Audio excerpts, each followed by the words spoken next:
Hi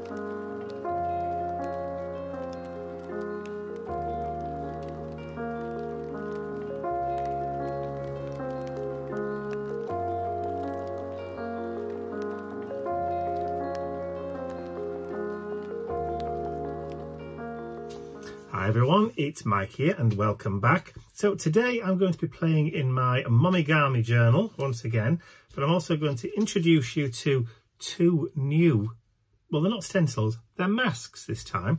So we've got number cascade and letter cascade. So without further ado, let me turn over to my overhead camera and I'll talk you through what my aim is for my art journal page for today. Okay, so I've got my resources, well, bits and pieces of what I want to be using here. I've got some paints out from my Deco Art collection. So today I'm going to be using Teal Mint, which is a lovely kind of turquoisey, tropical turquoisey blue. I've got Bright Orange, because, you know, it's bright. And another brightish colour, we've got Sour Apple. So almost kind of fluorescent-y kind of colours today. I did think about using bubblegum pink, but it's just not really going to go, I think. So what I've already done is I've already decanted some of the paint into one of these fine liner bottles, and then just added just a little bit of water, and I'll explain and show you what I'm going to do with those in a little while. But first of all, so this is the next page in the Momigami journal, so it's still very, very subtle, still hasn't dried out. I did miss a page, so I'm going to use this one. That side has already been used, so I've got this piece here just so that it's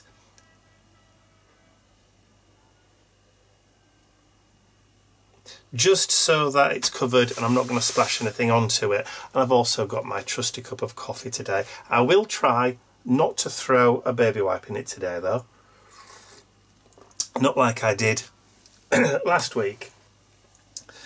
Yes, what a fiasco that was. But anyway, right, so that's my Momigami journal. So what I'm going to do first of all is I'm going to put a thin layer of gesso down over the top just to knock this kind of pattern back a little. It's a bit too in your face at the moment, so I think let me just grab a wet wipe from my collection. There we go. I'm hoping that brush, yeah, it's clean, that's fine. So I'm just going to take some from the lid and I'm just going to kind of just put a swathe of it in the background. So what will happen with the gesso when it dries, if you're not familiar with the gesso, is that although it looks quite white now and it's like, well, you've just completely obliterated everything on the page, when it dries, it will dry a little bit more translucent, a little bit more transparent, so you will be able to see what's underneath.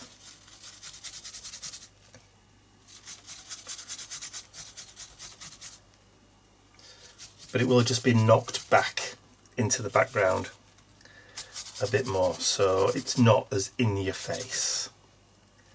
In your face. Alright.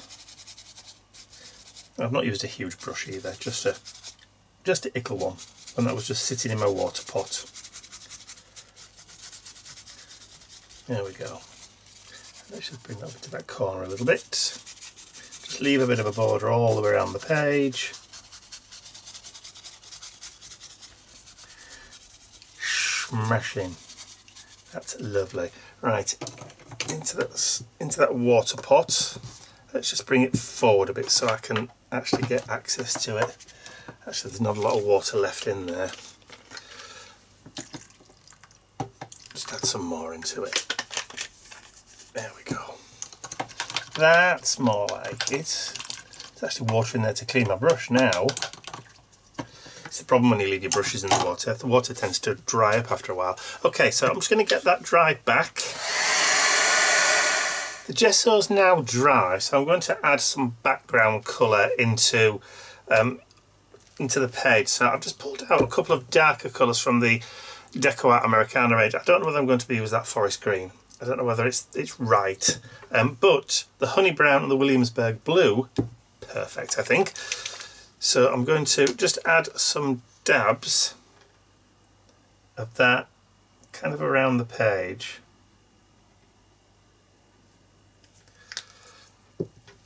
And then pretty much just go over with that. Grab a wet wipe.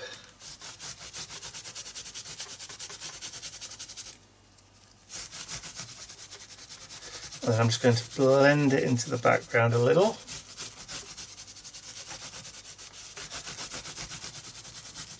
So that is going to obliterate a lot of that stuff in the background, but it gives, there we go, just lift a little bit of that off.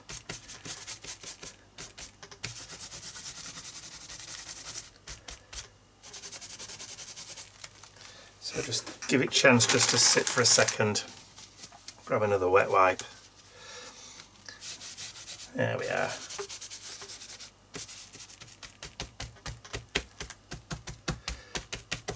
Just to give you a really kind of, I know it's a bit shiny, but you can see it a bit better there. And I've got loads of texture in that background. So now what I want to do is just dry that off.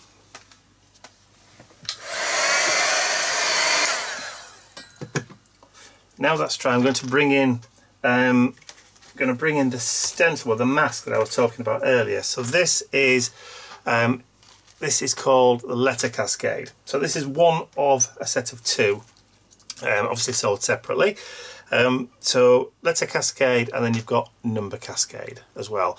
Numbers don't really fit today, but the letters do. So I'm going to put that down, and then I'm going to use that honey brown.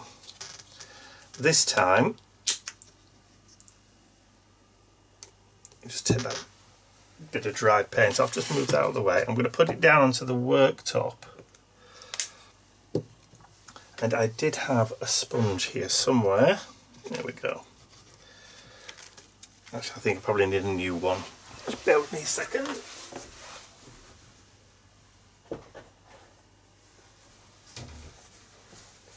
Sponges are always on hand.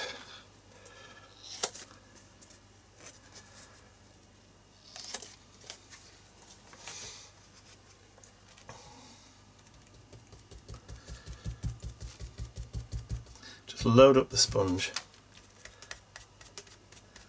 and then I can just start working that colour all the way around. I'm not dabbing, I'm just gently rubbing.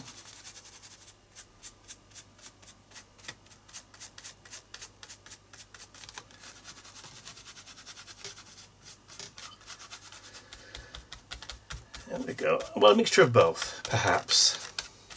So what this will do, obviously the brown will go through into the exposed hole area, but where the mask is, it will remain the colour of the blue and the white.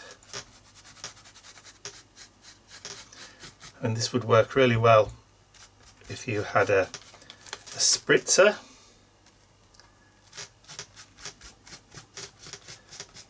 but the only spritzers I've got are reactivated again with water, and I don't want that today. I want everything to be permanent. So now when I lift that off, you see we're left with the gap, the reverse. Look at all that texture that there is in that background already. So maybe put a little bit too much paint out, but that's kind of what I was looking for. Get rid of those bits of sponge, so we'll get that dried off. Okay, so next up I've got 3 pieces of torn paper. So I've got a piece of dictionary page. I was looking for the word spectre, but I couldn't find it. I'll have to use it for something else. A bit of watercolour cardstock that I'm just going to layer up, and a piece of music sheet from an old 6x6 pad. So what I want to do is I want to create a little bit of a cluster with these, but I want them distressed. So I'm just going to add a little bit of distressing around those edges.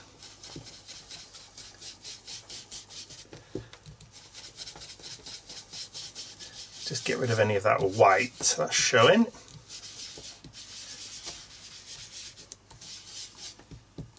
So that's the first bit. Then we'll do the watercolour cardstock. This is cotton rag watercolour, made from old t-shirts. So old t-shirts that are no longer in use are all broken down and then turned into the most beautiful watercolour paper.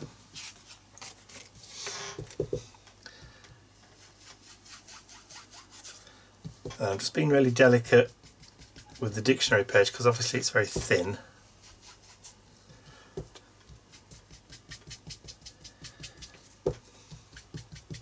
So instead of working from the outside in like I normally would, I'm working from the outside, the inside out, but I'm going really light.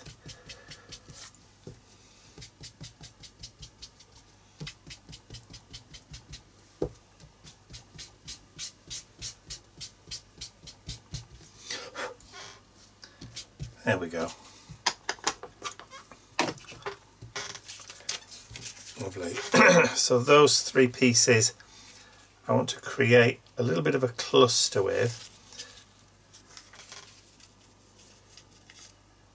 Yeah, that's about right. So I need some glue, so I want to glue those all together.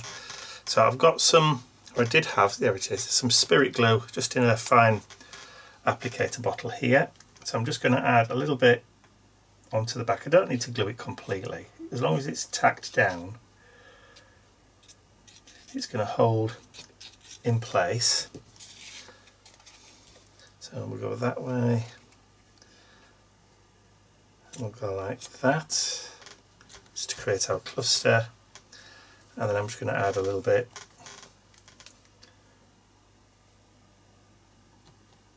just onto the back there.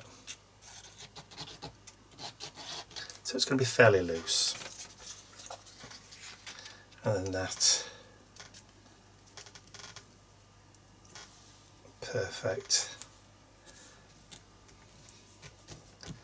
That's just the sort of little cluster that I was hoping for.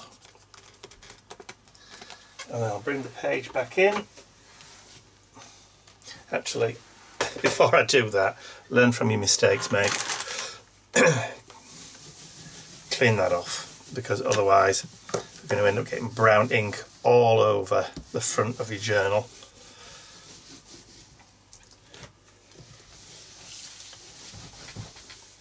There we go. So I've been said about everything being permanent. Obviously the distress ink isn't permanent, but that's fine because we're getting towards the end of where everything's going to go now. So that's going to go onto there like so, but I'm going to use I'm going to use the same glue, just a bigger dollop of it.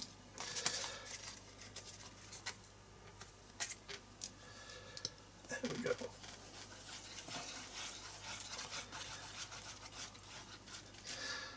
Mainly because of all the texture. Ooh, just knocked the gesso over. I knew that was going to happen. Nearly knocked over the gesso everywhere.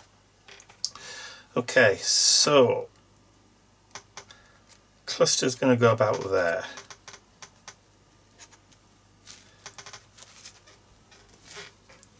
Which is great. It's just what I want. Lovely stuff. Okay, so just for the minute, I'm just going to pop that to one side and then just bring in these fine liner bottles and explain what I'm going to do with these. So what I need is I want some paint that I can control. and I can control it just like that. So I've added a little bit of water to the paint, which makes it free flowing out of the bottles, and this is going to add the colour that I want. So I'll just show you how I did one, because I've done the green and I've done the turquoise blue. I'll just do the orange one now for you. So just open that up, just get rid of that. I don't know why these always end up getting gunky kind of things on the top. Alright, so just take the lid off. I'm going to put the bottle over the top of the nozzle, and then I'm just going to squeeze in.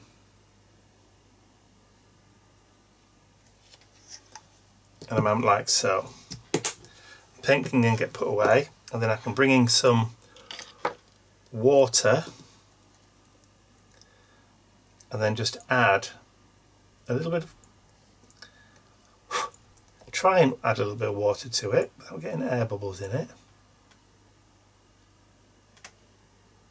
There we go. So I think I've got about an equal part paint to water. And just screw the lid back on again. Just dry up any spills. And then I'm just going to give it, make sure the lid's on, just give it a quick shake, just to mix up the paint and the water. There we go. So we've got 3 fine liner bottles ready for action. Right, I'll just have a quick tidy up and I'll bring the journal back in. I did knock some water over there, so I'll just tidy that up and I'll be right back once I've cleared up my mess. Alright, everything's dried now. I've also cleaned off the mask so that can get put away safely again. But now, the fun bit. So, I'll start with the blue. What I'm going to do is I'm just going to create some squigs, some squiggles, and then dry that off. Okay, the turquoise, the surface of the turquoise is completely dry. Now I've not held my heat gun too close to the page because I didn't want the air inside there to come up and bubble, so that's why I didn't do that. So now I'm going to add some of the green. So we've gone round in a kind of spiral there, so this time I'm going to go like that. And again, I'm going to do exactly the same thing. Dry it off, and then I'll be back. Okay, so that green, that is now dry, so on with the final colour, which is the orange. I'm going to go in with a different one this time.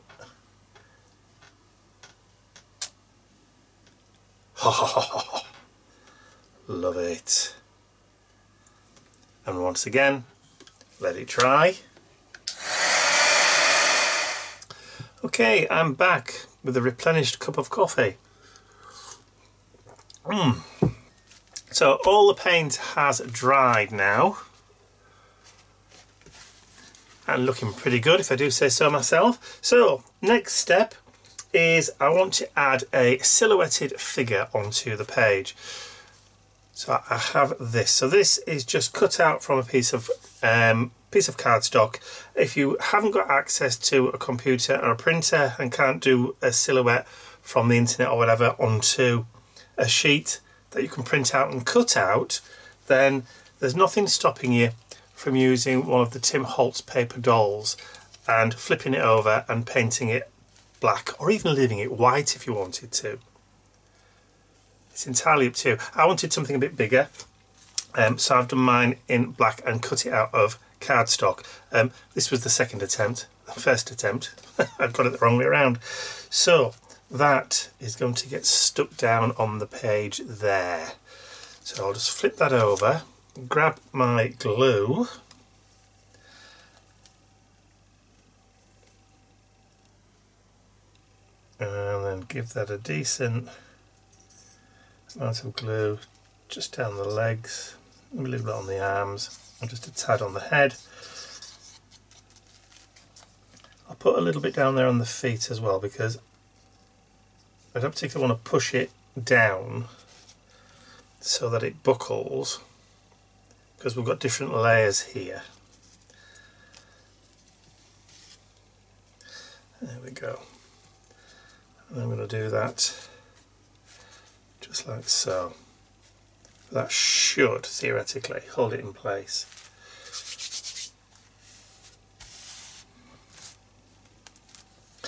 So the inspiration behind this page was actually from a poem. I was recently watching an old Father Brown mystery TV programme the other night, and this poem that I'm going to use in here was featured in that.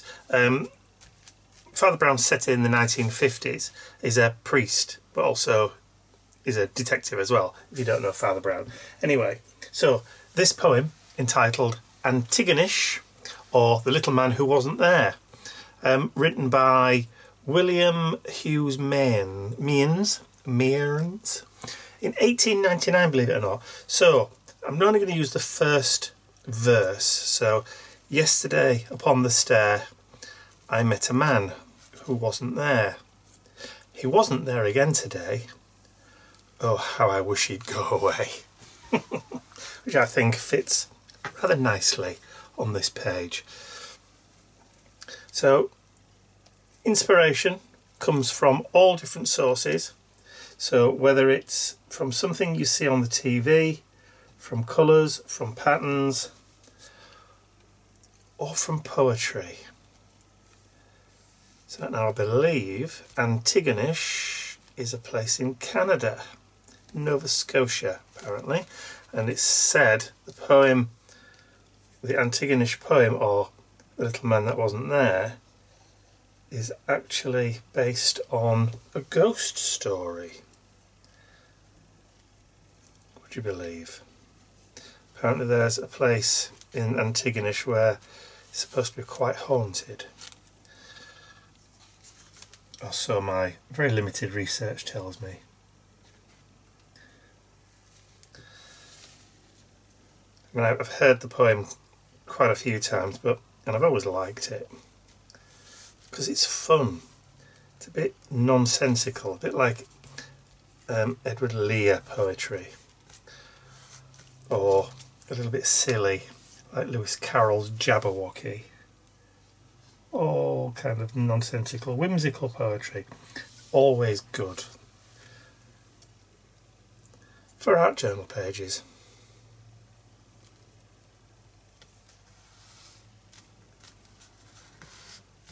There we go.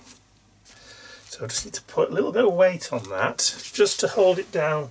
So I'm going to employ one of the best craft room weights there are, which is a massive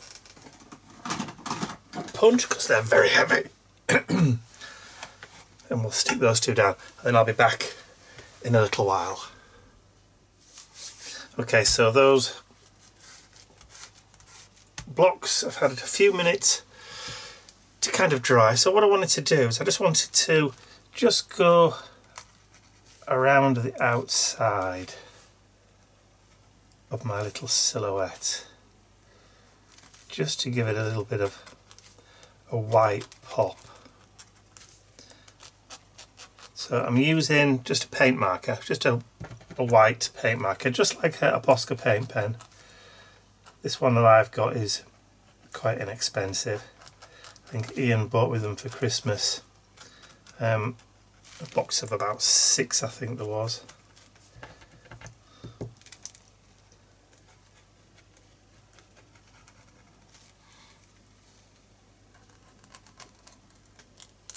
It just helps to make the figure pop from that background a little. I mean, you could go around and add some white paint if you want, with your white gesso or white acrylic paint, or even just use a pen like I'm doing.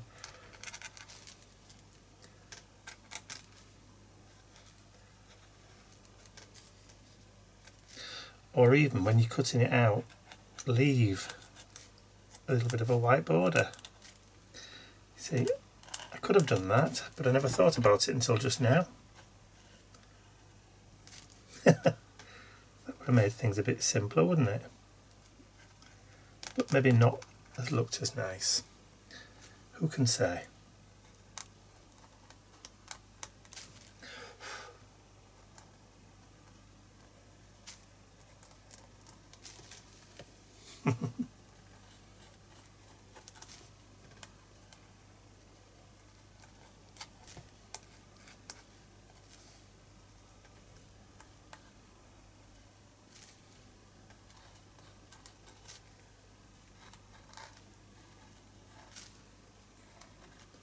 Maybe not as much fun though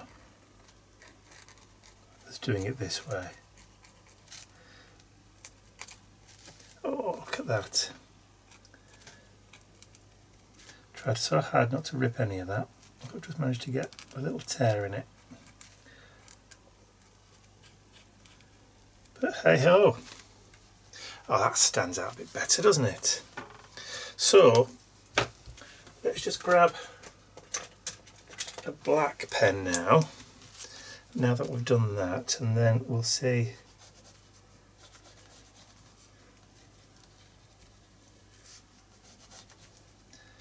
just go around the outside of these blocks. See, look at that, pen stopped working, that's run out. I'll have to grab another, which I'm sure I have somewhere. Oh, I'll tell you what, I'll keep hold of that because I don't think I've got another one, so I'll use one of these Food A ball pens. Make sure I get the correct pronunciation because I've been told off before for not saying it right.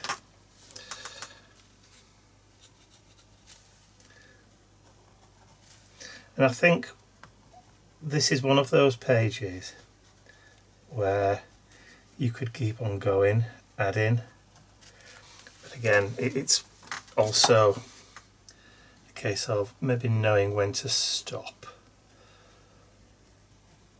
But I'm not going to stop just yet.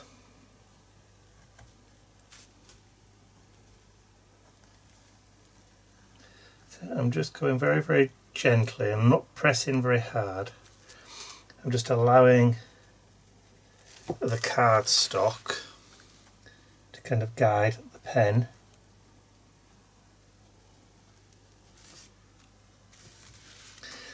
See, I think what you could also do is maybe even go around, just add a little bit more.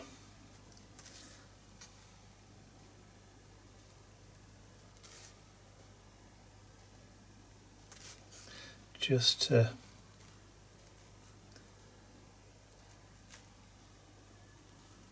maybe just on the one side.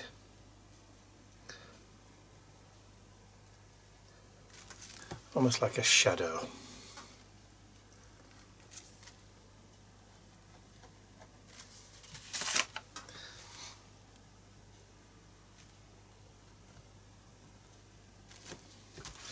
I'm just turning the page just to make it easier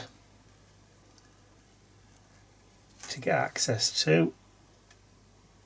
Just very gently.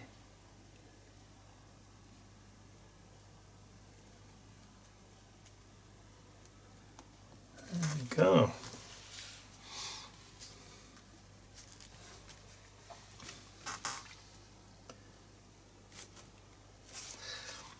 I don't want to add any more darkness to it, but I could add some more light, so I just need to maybe just go back around again once more, just strengthening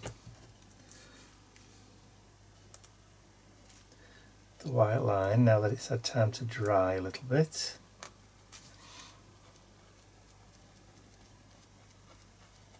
almost like a secondary layer. But I'm only going to go on this side.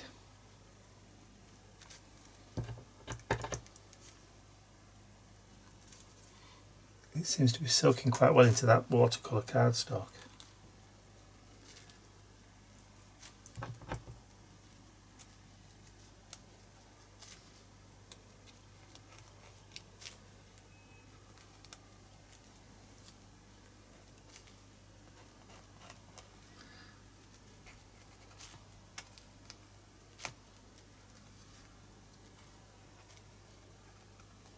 There we go. I think what I might do is add just a few kind of ethereal white splatters to that. So let's get rid of that. Just grab some tissue.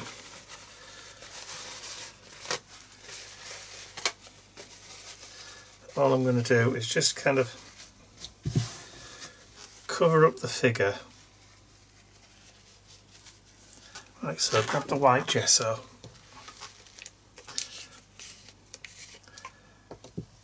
And then a little bit of white paint, make it a little bit runny, and then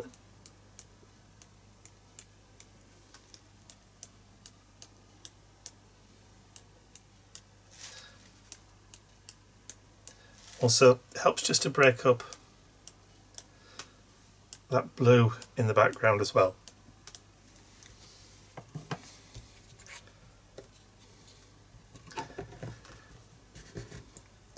Right, so I'll get this lot dried and then I'll be right back.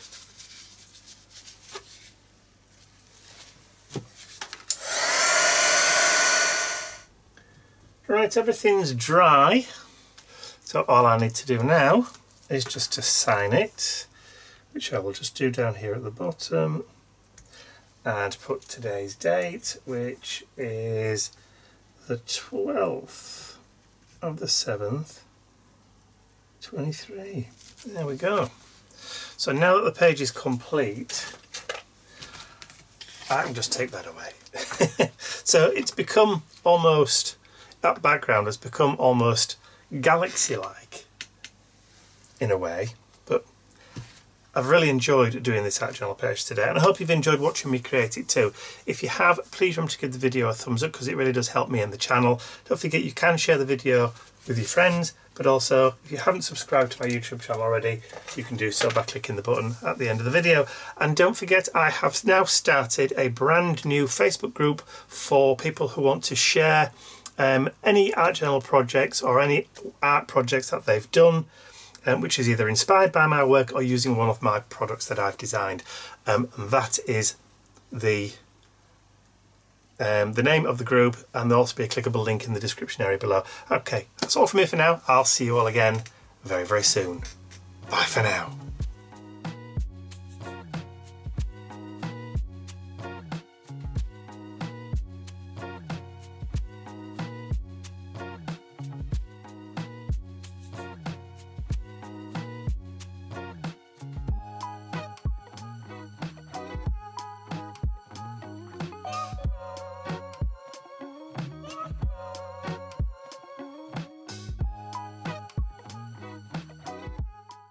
I'd like to say a huge thank you to all of my angels, because without you, these videos would not be possible. And don't forget, you can access your exclusive angel-only content over on my website. There's a link in the description area below. Thank you.